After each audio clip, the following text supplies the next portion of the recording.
Hello guys, welcome back. അപ്പം നമ്മുടെ ഡ്രൈവറിൻ്റെ എക്സാം എല്ലാം എഴുതിയിട്ടുണ്ടാവുമല്ലോ അല്ലേ? പോലീസ് ഡ്രൈവറും ഫയർമാൻ ഡ്രൈവറും കഴിഞ്ഞു. അപ്പം നമുക്ക് ഇതിൻ്റെ രണ്ടും കൂടെ കട്ട് ഓഫ് ആണെന്ന് പറയാൻ പോകുന്നത് കേട്ടോ. രണ്ടും കൂടെ രണ്ട് വീഡിയോ ആയിട്ട് ചെയ്യുന്നില്ല, രണ്ടും കൂടി ഒരുമിച്ച് പറയാൻ പോകുന്നത്. അതായത് നമ്മുടെ പോലീസ് ഡ്രൈവറിൻ്റെ എക്സാമും അതുപോലെ തന്നെ നമ്മുടെ ഈ ഒരു ഫയർമാൻ ഡ്രൈവറിൻ്റെ എക്സാമും ഇപ്പം കഴിഞ്ഞിട്ടുണ്ട്. ഇനിയിപ്പോൾ വരാൻ പോകുന്നത് എനിക്ക് തോന്നുന്നു പ്രിസൺ ഡ്രൈവറാണ് വരാൻ പോകുന്നത് കേട്ടോ. അപ്പം ഈ ഒരു രണ്ട് എക്സാമിനെ കുറിച്ച് പറയുകയാണെങ്കിൽ പോലീസ് ഡ്രൈവർ ആണെങ്കിലും അല്ലെങ്കിൽ നമ്മുടെ ഈ ഒരു ഫയർമാൻ ഡ്രൈവർ ആണെങ്കിലും രണ്ട് എക്സാമിനും ഫിസിക്കലുണ്ട്. അതുപോലെ തന്നെ നമുക്ക് എന്തുണ്ട്, നമ്മുടെ ഈ ഒരു ഡ്രൈവിംഗ് ടെസ്റ്റും ഉണ്ട്. സോ അതുകൊണ്ട് തന്നെ ഇപ്പം കുറേ പേര് കമൻറ്റ് അടിക്കുന്ന ഒരു കാര്യമുണ്ട്.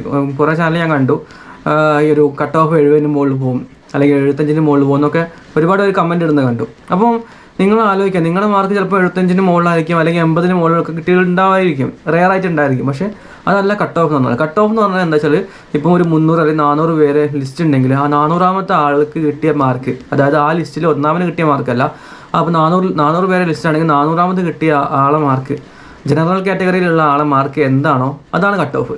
ഓക്കെ, അപ്പോൾ നിങ്ങൾക്ക് കിട്ടിയ 76 മാർക്ക് ചിലപ്പം അതായിരിക്കും ഫസ്റ്റ് റാങ്കിൽ വരിക, നിങ്ങൾക്കായിരിക്കും 1ാം സ്ഥാനം. അതൊക്കെ നമ്മൾ ഈ PSCയിലേക്ക് വരുമ്പം ഇവിടെ 1ാം സ്ഥാനം 2ാം സ്ഥാനത്തിനൊക്കെ പ്രശസ്തി ഉണ്ട്. പക്ഷേ നമുക്കതിലുപരി നമുക്ക് ജോബ് കിട്ടണം എന്നാണ് ആഗ്രഹം. ഇപ്പോൾ ഒരു വർഷത്തെ ലിസ്റ്റ് ആണെങ്കിലും 3 വർഷത്തെ ലിസ്റ്റ് ആണെങ്കിലും ആ ലിസ്റ്റിന് അവസാനിക്കുന്നതിന് മുൻപ് നമുക്ക് ജോലി കിട്ടണം എന്നുള്ള ഒരു ഇതിലാണ് എഴുതുന്നത്. അതിൽ 1ാം റാങ്ക് കിട്ടിയിട്ട് ജോബ് കിട്ടുകയാണെങ്കിൽ നല്ല കാര്യം.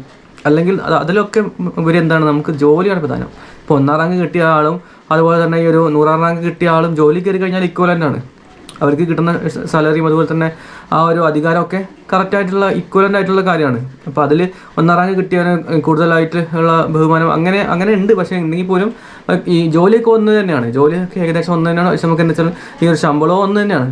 അപ്പോൾ നമുക്ക് എന്താ വെച്ചാൽ നമുക്ക് ഇപ്പം ഒരുപാട് പേർക്ക് ഇങ്ങനത്തെ ഇഷ്യൂസുള്ള കാര്യങ്ങൾ, കാരണം ഒരുപാട് പേർക്ക് പഠിക്കാൻ ഇഷ്യൂള്ള ആൾക്കാരൊക്കെ ഉണ്ടാവും. അപ്പോൾ അവരെങ്ങനെയെങ്കിലുമൊക്കെ അറ്റ്ലീസ്റ്റ് റാങ്ക് ലിസ്റ്റിൽ കയറിയിട്ട് അവർക്ക് എങ്ങനെയും ജോബ് കിട്ടണം എന്നുള്ള ഒരു ആഗ്രഹം ഉണ്ടാവും. അപ്പോൾ അവരെയും കൂടി നമ്മൾ പരിഗണിക്കണം. അപ്പോൾ നിങ്ങൾ ഈ കമൻറ്റൊക്കെ ഇടുമ്പോഴേ അപ്പം ബാക്കിയുള്ളവരും കൂടി ഒരു ഹർട്ട് ചെയ്യുന്ന കാര്യമാണ്. കാരണം 76 മാർക്ക് കട്ട് ഓഫ് എന്നൊക്കെ പറയുമ്പോൾ അവർ ഡൗൺ ആയി പോകും. സോ അവർ ഈ ഒരു ഫിസിക്കലിനുള്ള ആ ഒരു പ്രിപ്പറേഷൻ തുടങ്ങില്ല. അവർ ജസ്റ്റ് മടി പിടിച്ച് ഇരിക്കും. ലാസ്റ്റ് കട്ട് ഓഫ് വരുമ്പോൾ എന്തുണ്ടാവും, കട്ട് ഓഫ് വരുമ്പോൾ 54 55 അല്ലെങ്കിൽ 50 താഴത്തേക്ക് വന്നു കഴിഞ്ഞാൽ അയ്യോ എന്ന് പറഞ്ഞ് അവിടെ ഇരിക്കും ചെയ്യും. അപ്പോൾ എനിക്ക് പറയാനുള്ളതെന്ന് വെച്ചാൽ ഇപ്പോൾ ഇതൊരു 2 സ്റ്റേജ് മാത്രമല്ല 3 സ്റ്റേജിലുള്ളൊരു എക്സാമാണുള്ളത്. ഒന്ന് റൈറ്റിംഗ് ഉണ്ട്, അതുപോലെ തന്നെ കഴിഞ്ഞിട്ട് അത് കഴിഞ്ഞിട്ട് പിന്നെ ഡ്രൈവിംഗ് ടെസ്റ്റ് ഉണ്ട്, അത് കഴിഞ്ഞിട്ട് ഫിസിക്കൽ ടെസ്റ്റും ഒക്കെ കൂടി വരുന്ന എക്സാമാണ് ഇത്. സോ അതുകൊണ്ട് തന്നെ നമുക്ക് അത്യാവശ്യം കുറച്ചിട്ട് തന്നെ മാർക്ക് ഇടുള്ളൂ. സോ 76 ഒന്നും വരില്ല, എന്തായാലും കുറഞ്ഞ് ഒരു 55 താഴെയോ അല്ലെങ്കിൽ 55 ആ ഒരു ലെവലിലോ കട്ട് ഓഫ് വരുള്ളൂ. ഓക്കെ, ഫയർമാൻ്റെ കാര്യം കുറച്ചും കൂടി കൂടുതലായേക്കാം. ചിലപ്പോൾ അപ് ടു 60 മുകളിൽ വരെ പോയേക്കാം, 60 വരെയൊക്കെ അല്ലെങ്കിൽ 60 തൊട്ട് താഴത്തെ വരെ വന്നേക്കാം. സോ അതായിരിക്കും ഫയർമാൻ വരും. പക്ഷേ നമ്മുടെ ഈ ഒരു പോലീസിൻ്റെ കേസിലേക്ക് വന്നു കഴിഞ്ഞാൽ പോലീസിന് നമുക്ക് എന്താ വെച്ചാൽ ഒരു 50 മുകളിലുള്ള മാർക്കൊക്കെ സേഫ് മാർക്കാണെന്ന് പറയാം. നമ്മൾ ഇപ്പം പറയുന്ന കാര്യം എന്താ വെച്ചാൽ ഇത് തന്നെ ആയിക്കണമെന്നില്ല കേട്ടോ. ചിലപ്പം ഈ ഒരു റാങ്ക് ലിസ്റ്റ് വരുമ്പോൾ ചില മാറ്റങ്ങളൊക്കെ ഉണ്ടായേക്കാം. കാരണം എന്താണെന്ന് വെച്ചാൽ ഇതിനൊക്കെ ലാസ്റ്റ് ഒരു വാക്ക് എന്ന് പറഞ്ഞാൽ നമ്മുടെ PSC തന്നെയാണ്. ഇപ്പം PSC 400 അല്ലെങ്കിൽ 600 വരെയെങ്കിലും ലിസ്റ്റ് ഇങ്ങനെ പോലീസ് ഡ്രൈവറിൻ്റെ ഇടുന്ന് വിചാരിച്ചാണ് നമ്മൾ ഈ കട്ട് ഓഫ് ഒക്കെ പറയുന്നത്. ഈ ഒരു 50 ആ റേഞ്ചിലോ കട്ട് ഓഫ് പറയുന്നത്. ചിലപ്പോൾ നാളെ PSC ഒരു 300 വേക്കൻസിക്കുള്ള ആൾക്കാരെ എടുത്താൽ മതി എന്നുള്ള കട്ട് ഓഫ് 300 ആളെടുക്കുന്ന രീതിയിലുള്ള ആ കട്ട് ഓഫാണ് തീരുമാനിക്കുന്നതെങ്കിൽ ചിലപ്പോൾ 60 മുകളിൽ ആ കട്ട് ഓഫ് നീണ്ടു പോയേക്കാം.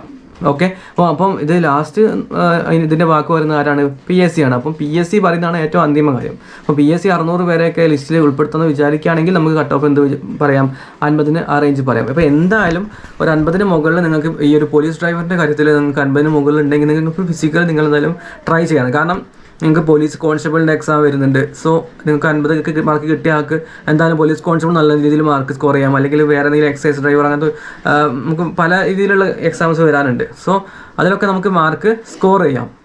സോ നിങ്ങൾ ഒരിക്കലും ഡൗൺ ആയി പോകേണ്ട. 50 മാർക്ക് മുകളിൽ കിട്ടിയവർക്ക് നിങ്ങൾക്ക് ഏതെങ്കിലും എക്സാം കിട്ടും. ഓക്കെ, ഇതിപ്പോൾ സ്റ്റേറ്റ് വൈഡ് എക്സാമാണ്. ഓക്കെ, അപ്പോൾ നിങ്ങൾ ഈ ഡ്രൈവറിൻ്റെ സ്റ്റേറ്റ് വൈഡ് എക്സാം എന്ന് പറഞ്ഞു കഴിഞ്ഞാൽ നമ്മുടെ സ്റ്റേറ്റ് നമ്മുടെ ജില്ലയിലുള്ള ആൾക്കാരെയും കൂടി കൂട്ടിയിട്ട് ഒരു ലിസ്റ്റാക്കി ഇടുന്നതാണ് ഈ സ്റ്റേറ്റ് വൈഡ് ലിസ്റ്റ്. സോ അതുകൊണ്ട് തന്നെ ഇതിൻ്റെ കട്ട് ഓഫ് അത്യാവശ്യം 50 മുകളിൽ തന്നെ ആയിരിക്കും. പക്ഷേ നിങ്ങളെ ഈ പോലീസ് കോൺസ്റ്റബിൾ എന്നൊക്കെ പറഞ്ഞു കഴിഞ്ഞാൽ എന്താ വെച്ചാൽ ബറ്റാലിയൻ വൈസ് ആണ്.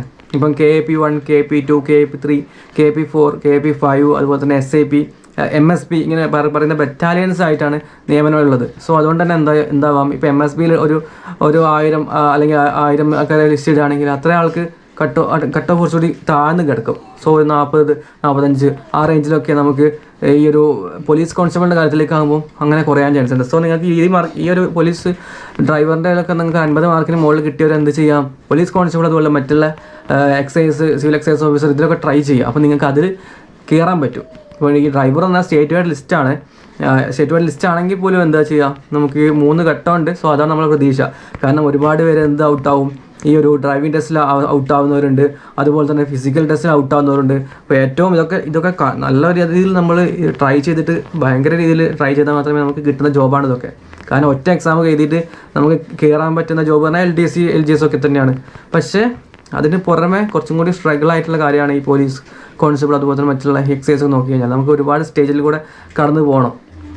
അപ്പോൾ അതുകൊണ്ട് തന്നെ കട്ട് ഓഫ് കുറയാനാണ് ചാൻസ്. ഇപ്പോൾ LDCനെ പോലെ 70 അങ്ങനത്തെ കട്ട് ഓഫ് ഉണ്ടാവില്ല. എന്തായാലും 50 ആ റേഞ്ചിൽ തന്നെയായിരിക്കും കട്ട് ഓഫ് ഉണ്ടാവും. അപ്പോൾ നിങ്ങൾ എന്താ വെച്ചാൽ നിങ്ങൾ ഓരോരോ പല യൂട്യൂബ് ചാനലുണ്ട്, പല വലിയ നമ്മൾ അക്കാദമീസ് ഉണ്ട്. അവരൊക്കെ യൂട്യൂബ് ചാനൽ ഒരു കട്ട് ഓഫ് 60 മുകളിൽ വരും, 65 മുകളിൽ വരും. ഇതിന് തൊഴിലൊക്കെ നമുക്ക് അതിൽ കാണാറുണ്ട് അങ്ങനെ. പക്ഷേ അതൊന്നും നമ്മൾ നോക്കണ്ട. നമ്മൾ ജസ്റ്റ് നമ്മൾ ഇതാക്കുക, 50 മുകളിൽ കട്ട് ഓഫ് വന്നാൽ സേഫ് ആണെന്നുള്ള രീതിയിൽ തന്നെ നിങ്ങൾ ട്രൈ ചെയ്യുക. മറ്റുള്ള എക്സാമുകൾക്കും കൂടി നിങ്ങളത് ട്രൈ ചെയ്യുക കേട്ടോ. അപ്പം അവരൊന്നും പറഞ്ഞ കട്ട് ഓഫ് നിങ്ങൾ പ്രെഡിക്റ്റ് ചെയ്യേണ്ട. നിങ്ങൾ കട്ട് ഓഫ് പറഞ്ഞാൽ PSC ആണ് ഔദ്യോഗികമായി തീരുമാനിക്കുന്നത്. ഒരു എക്സ്പെക്റ്റഡ് കട്ട് ഓഫാണ് എല്ലാവരും പറയുന്നത് കേട്ടോ. അതിപ്പോൾ മറ്റുള്ള അക്കാദമീസ് അല്ല എന്തായാലും ഒരു എക്സ്പെക്റ്റഡ് കട്ട് ഓഫാണ് പറയുന്നത്. അപ്പോൾ അതിൽ നിങ്ങൾ വിചാരിക്കാൻ 50 മുകളിലുള്ളതൊക്കെ നല്ല രീതിയിൽ പഠിക്കുക. നിങ്ങൾക്ക് വേറെ ഏത് എക്സാമെങ്കിലും നമുക്ക് കിട്ടും. ഓക്കെ, 50 മുകളിൽ കിട്ടുക എന്നാൽ നല്ല കാര്യമാണ്.